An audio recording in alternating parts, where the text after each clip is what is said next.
এই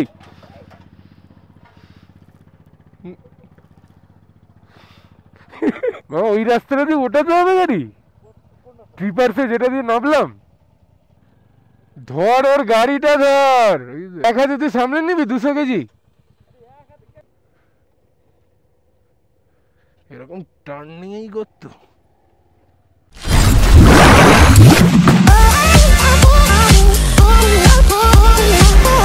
good morning from Darjeeling. আজকে আমাদের 3rd ডে দার্জিলিংয়ে। কালকে আমাদের পেট্রোল আর গাড়ির প্রবলেমের জন্য আমরা এদিক ওদিক করে সময় কেটে যায়।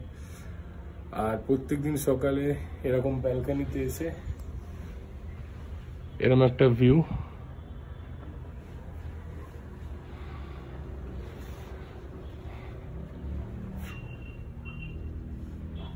যতবার দেখছি একদম মনে হচ্ছে না ফার্স্ট টাইম দেখছি ভিউটা, কি তাই তো? একদম মানে এখান থেকে নড়তে ইচ্ছে করছে না। এক্স্যাক্টলি। সকালবেলার দিকটা তো আরো দূরের পিক গুলো দেখা যাচ্ছিল, এখন তো একটুখানি ঢাকা পড়ে গেছে। ক্যামেরা জাস্টিস করবে না, ক্যামেরা জাস্টিস কোনোদিনই করবে না। ওই জায়গাতে এখনো দূরে পিক্স দেখা যাচ্ছে। হ্যাঁ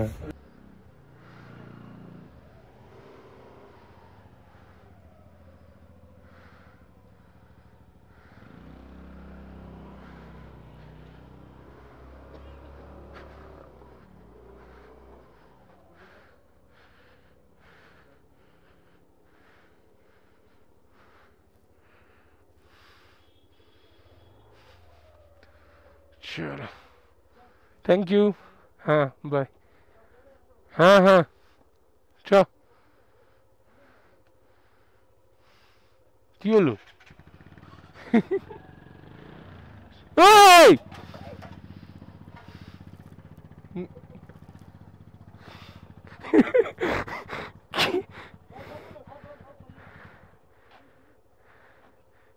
কি ভাবছিল দাঁড়িয়ে দাঁড়িয়ে?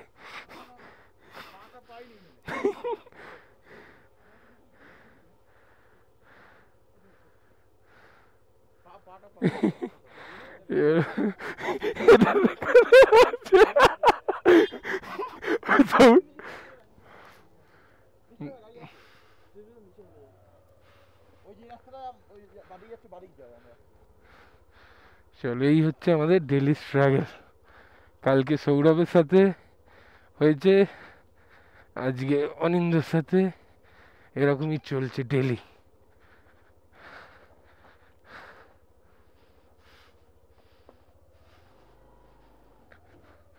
তার মধ্যে এরকম টেম্পারেচারে না আমাদের গাড়ির টায়ারের হাওয়া অটোমেটিক লুজ হয়ে যাচ্ছে 10-15 PSI করে করে।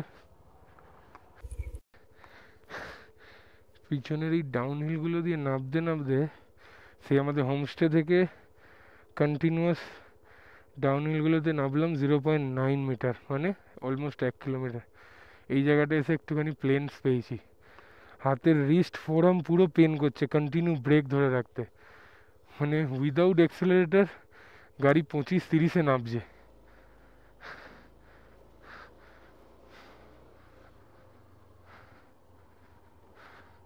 স্ট্রাগল তো হচ্ছে, but different kind of experience হচ্ছে, স্কিল লেভেল টেস্ট হচ্ছে। এটা তো তাও কম ডাউন হিল, এটাতে কন্ট্রোল করা easy, but continue brake press করে রেখে গাড়ি চালানো একটু ডিফিকাল্ট। ফোরাম রিস্টের পুরো অবস্থা খারাপ হয়ে যাচ্ছে।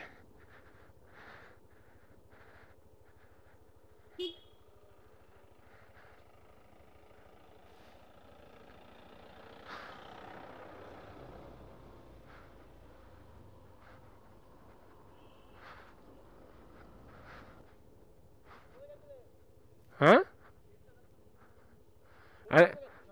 যাইনি কোথাও, নামছি আস্তে আস্তে। যেখানে একটু যেখানে যেখানে একটু প্লেন পাচ্ছি দাঁড়িয়ে একটু হাতটাকে রেস্ট দিচ্ছি, আমার রিস্ট ফোরাম পুরো টনটন করছে। এই জায়গাগুলো পুরো ব্যথা করছে। না, সব সিটের নিচে আছে যা আছে। কেন, কিছু রাখবি?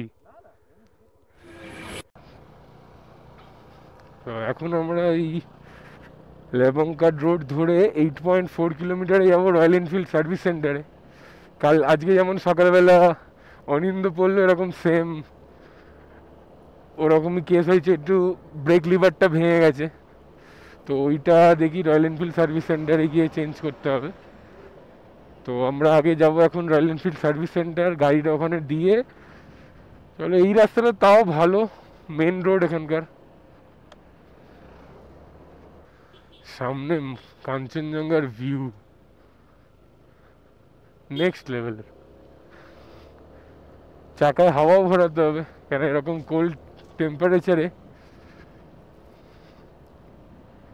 টায়ার প্রেসার ড্রপ করছে, 10-15 PSI করে করে নেমে যাচ্ছে।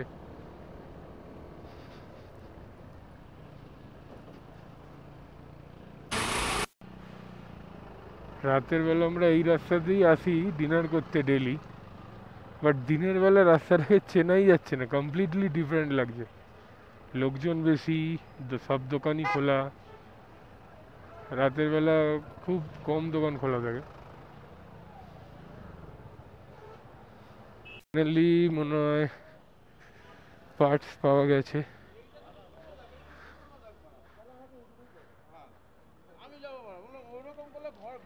কি কি हाँ हाँ, ये तो रस्ट से थोड़ा उठ गया है।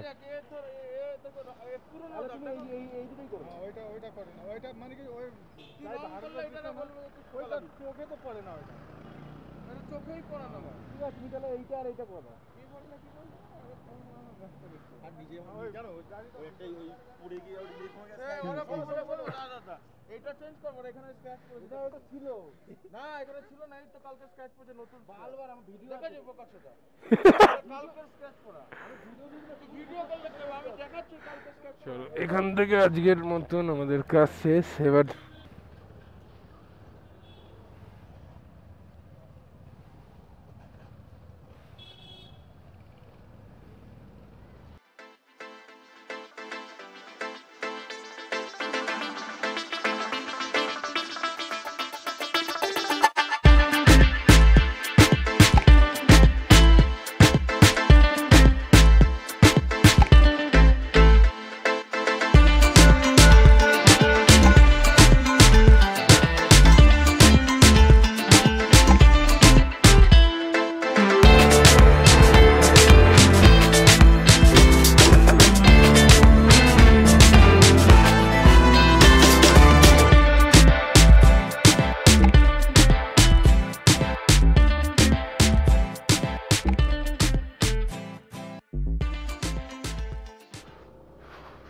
এখন আমরা যাচ্ছি ডাউ হিল কার্শিয়াংয়ের দিকে। ঘড়িতে সময় এখন 11:54, আর হোটেল থেকে বেরিয়ে 15 কিলোমিটার মতন গাড়ি চালানো হয়ে গেছে। ব্রেকফাস্ট আজকেও আমাদের এখনো হয়নি, সো যেখানে নেক্সট যাচ্ছি ওখানে গিয়েই ব্রেকফাস্ট করার ইচ্ছা। অ্যাকচুয়ালি আমরা সেরকম কোনো আইটিনারি প্রপার বানিয়ে আনিনি, মানে ব্যাপারটা হচ্ছে আমরা আনপ্ল্যান্ডভাবে রাইডটা করছি। তো যেদিন যখন মানে রাস্তায় দাঁড়িয়ে যে প্ল্যানটা করছি যে এখানে আজকে এক্সপ্লোর করবো বা এই জায়গাটা দেখবো, তো আমরা ওইভাবেই করছি। তো ওই জন্য আমাদের প্ল্যান একটু 19-20 হচ্ছে। তো ওই জন্য সকাল সকাল যেগুলো আমি ইন্ট্রোতে বলছি সেগুলো অনেক সময় নাও হতে পারে। বাহ, এয়ারে বেশ শান্ত হয়ে, ছাওয়া যেখানে যেখানে সেখানে সেখানে ঠান্ডা এখনো, আর রোদ পড়লে একটুখানি তাও গরম লাগছে।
কি নিবি কমা ছিটি ছিটি আদিস ভাই এটা তো কম গেছে আমি একটু তুই নিবি নাকি খেয়ে দেখি চিনি দিয়ে মিলাবো চিনি ছাড়া চায় আবার চিয়া এই কেন আমরা যখন ঢুকেছিলাম তখন একদম ব্রাইট সানলাইট ছিল, এখন আধ এক ঘন্টার মধ্যে পুরো ওয়েদার চেঞ্জ। আর এখানে যবে থেকে এসেছি তার মধ্যেই প্রথম মেঘলা দেখছি, পুরো কালো মেঘ হয়ে আছে।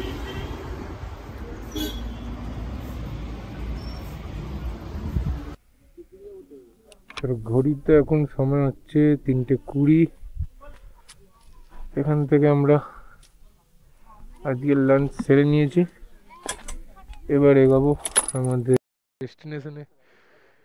360টা সৌরভের বাইকে লাগিয়ে দিয়েছি, দেখি কিছু ইন্টারেস্টিং ফুটেজ আসে কিনা। আর ঠান্ডা ভালোই পড়ে গেছে, চারিদিকে কুয়াশা আর মেঘে ঢাকা পড়ে গেছে। এসে থেকে এরকম মেঘে ঢাকা দার্জিলিং দেখিনি, পুরো ক্লিয়ার ছিল। পেট ভরে খাওয়া হয়ে গেছে, সকালবেলা আমাদের ব্রেকফাস্ট করা হয়নি। এভরিডে সকালবেলা আমি ভিডিওর ইন্ট্রোতে বলছি যে কেভেন্টার্সে খাওয়াবো, কেভেন্টার্সে খাবো, আজকে কেভেন্টার্সে খাবো, বাট কোনো না কোনো কারণে খাওয়া হচ্ছে না। তো ওই করতে করতে আজকে বেলা 2-2:30 নাগাদ খেতে বসলাম, আর জাস্ট এখন 3:30 বাজে খাওয়া দাওয়া সেরে এবার আমরা যাচ্ছি ডাউহিল রোডের জন্য।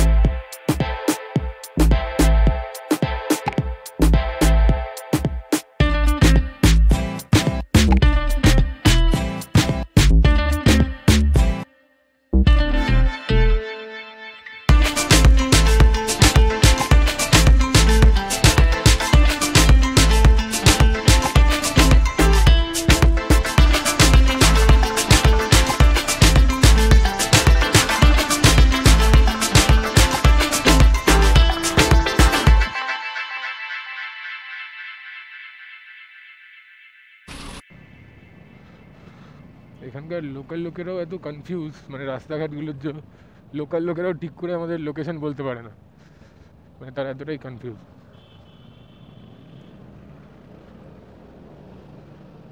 এর আগে আমাদের ডাউহিল থেকে নামার রাস্তাতে একজন উঠিয়ে দিয়েছিল, বাট এই দুটোই হচ্ছে ওয়ান ওয়ে।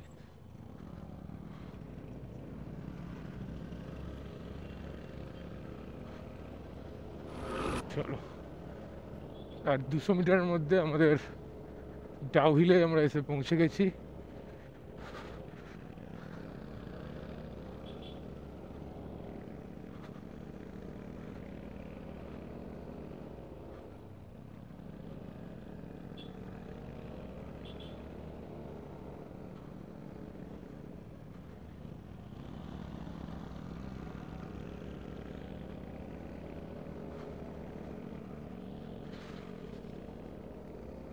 অ্যাকচুয়াল যে ডাউহিল যেটা দেখাচ্ছে ওই জায়গাটা থেকে একটু ভেতরে, এটা হচ্ছে ডাউহিল ট্যুরিজম স্পট, মানে ট্যুরিস্টদের জন্য।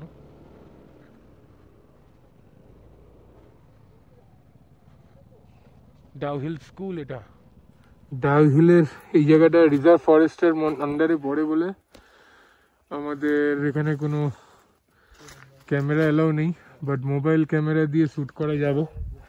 আমাদের নিচে এক আর্মি পার্সন বললো, তো ওই জন্য মোবাইল থেকেই যতটা শ্যুট করার চেষ্টা করব।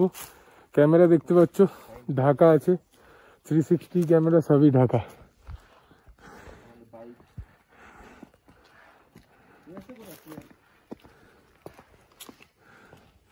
আর আমাদের সৌরভ আর অনিন্দ ওরা তো নিচে এখনো, জানি না। এই হচ্ছে ডাউহিলের পাইন ফরেস্টের একটা ভিউ।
ঘড়িতে এখন সময় 4:50, আর আমরা চললাম আমাদের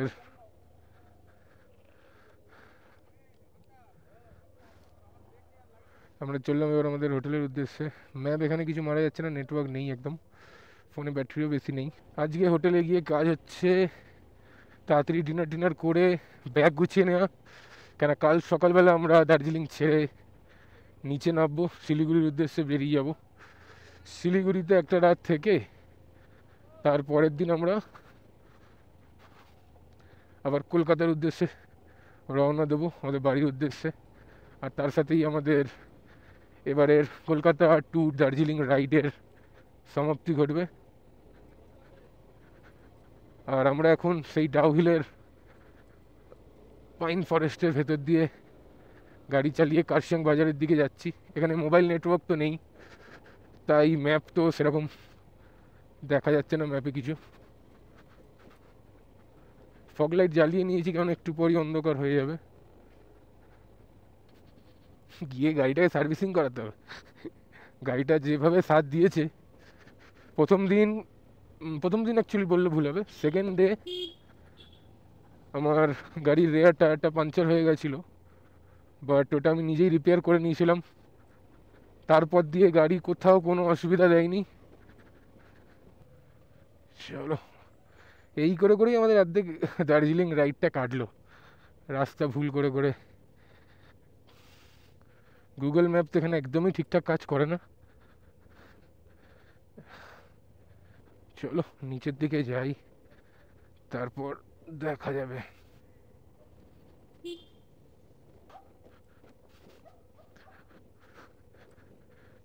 তবে সেই লেভেলের অ্যাডভেঞ্চার লাগছে। রাস্তাগুলো একটু ঠিকঠাক হলে ঠিক আছে।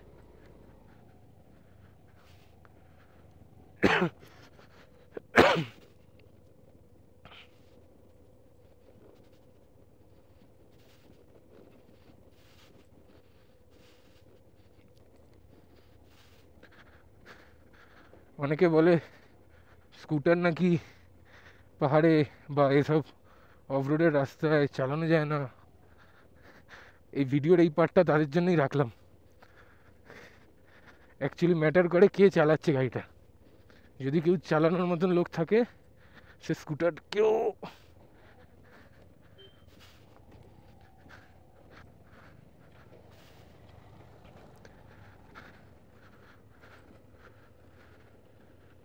সব রাস্তা দিয়ে নামিয়ে দিতে পারবে।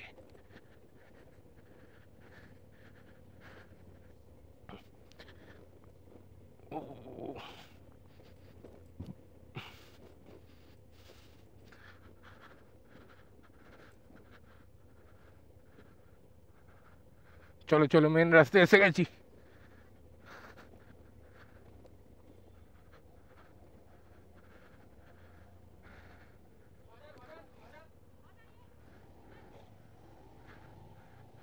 ওকে চলো, উপরের পাইন ফরেস্টের রাস্তাতে সাকসেসফুলি কাভার্ড। ওই দিক দিয়ে আমরা যাবো পাইন ফরেস্টের কার্শিয়াং বাজারে। কার্শিয়াং বাজারেতে এসে গেছি। মনে হচ্ছে এখানে পাওয়ার সাপ্লাই ভোল্টেজ ডাউন হয়ে আছে। অভিষেক পিছনে ফিউল আপ করাচ্ছে। আমার ফিউল আপ আজকে সকালে করা হয়ে গেছে, তাই আমি এখন ফিউল আপ করছি না। পিছনের জ্যামজট কাটিয়ে কার্শিয়াং বাজার ক্রস করে অভিষেকের ফিউল আপ করানো হয়ে গেছে। এবার আমাদের ডেস্টিনেশন অ্যাজ ইউজুয়াল দার্জিলিং। এখান থেকে 30 কিলোমিটার দেখাচ্ছে।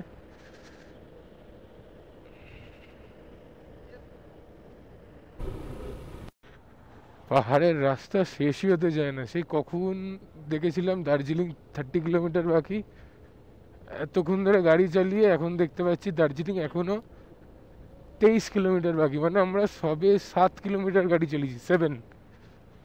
তো মাঝে মাঝে কয়েকটা টার্নে এরকম দোকানপাট, লোকজনকে দেখা যাচ্ছে। কিছু কিছু জায়গায় একদম অন্ধকার, দুদিকে পাহাড়ের জঙ্গল, বেশ তখন হন্টেড টাইপের ফিলিংস আসছে। হন্টেড মুভিতে যেরকম পাহাড়ের সিনগুলো দেখায়, এক্স্যাক্টলি ওরম টাইপের।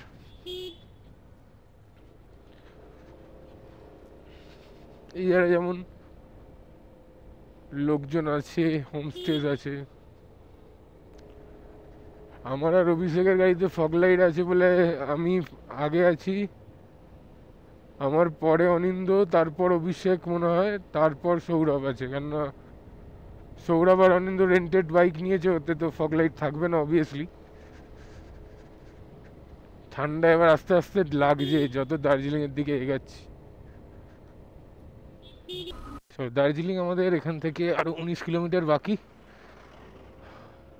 পিছনে আমরা কিছুক্ষণ দাঁড়িয়ে একটু জল টল খেলাম, কারণ এতটাই ঠান্ডা হাত পা জমে যাচ্ছে। তো একটুখানি ব্রেক নেওয়া হলো, আবার স্টার্ট দেওয়া হয়েছে। প্ল্যান হচ্ছে আমরা মল রোড যাবো, মল রোড গিয়ে কিছু রাতের ডিনার করে সোজা আমাদের হোমস্টেতে ঢুকবো। ঢুকে আমাদের ব্যাগ লাগেজ সব গোছাতে হবে, কেন কালকে আমরা এখান থেকে বেরিয়ে যাব। কালকের প্ল্যান হচ্ছে এখান থেকে মিরিক রোড হয়ে নেপাল বর্ডার হয়ে শিলিগুড়িতে নামা। তারপর দেখা যাক। আমাদের তো প্রত্যেক দিনের প্ল্যান সেইভাবে এক্সিকিউট হয়নি ভালো মতন, কিছু না কিছু কারণে আমাদের প্ল্যান সব ডিলে হতে থেকেছে।